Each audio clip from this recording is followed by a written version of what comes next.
Bonsoir à tous et bienvenue sur votre chaîne YouTube Jeune Info.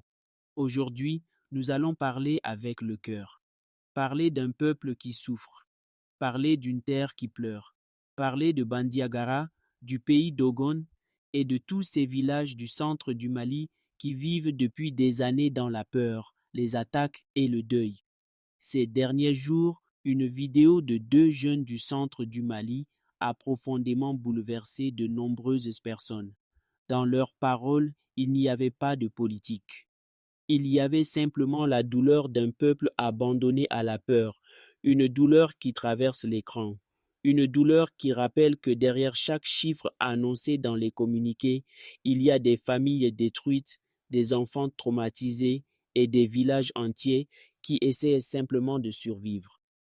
Ces jeunes ont parlé avec colère. Ils ont demandé combien de villages devront encore tomber avant que le pays entier écoute enfin leurs cris. Ils ont parlé avec peur. Ils ont expliqué que certaines nuits, les habitants ne dorment plus. Le jour, ils surveillent l'horizon. La peur est devenue leur quotidien. Ils ont parlé avec désespoir. Le sentiment d'être seuls face au danger.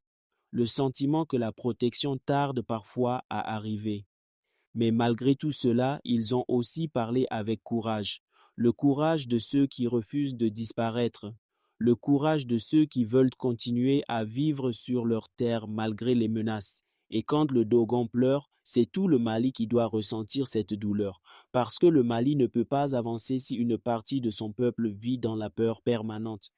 Les noms de Kori Kori, de Gomosogu, d'Ogosagu, de Sobaneda et de tant d'autres villages ne doivent jamais être oubliés.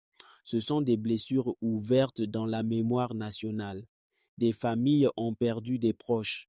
Des villages ont été frappés par des violences terribles. Des innocents ont payé le prix de l'insécurité.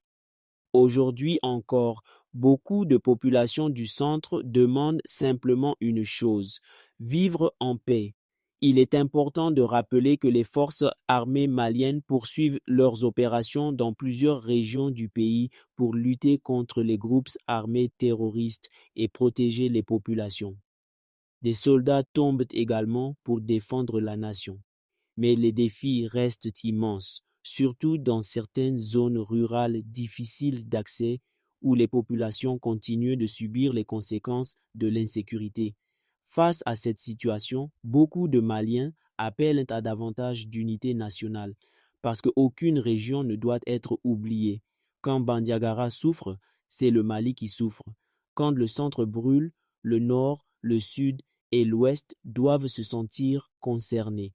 Le combat contre le terrorisme et les violences ne concerne pas seulement une ethnie ou une région. C'est un défi national. Les habitants veulent des écoles ouvertes, des centres de santé fonctionnels, des routes sécurisées et surtout le retour durable de la paix. Les populations ne veulent plus compter les morts, elles veulent compter les vies sauvées.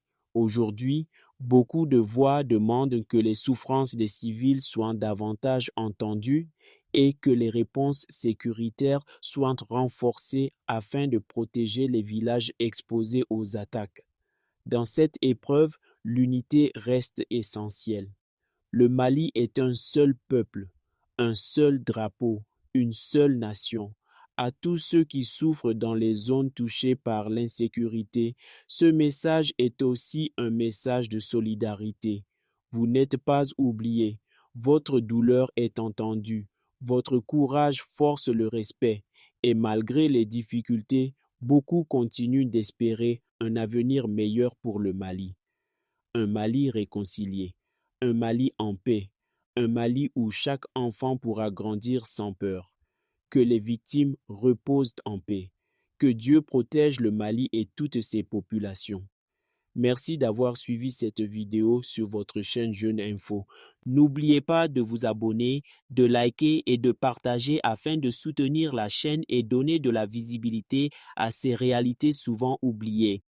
À très bientôt pour une nouvelle vidéo d'information.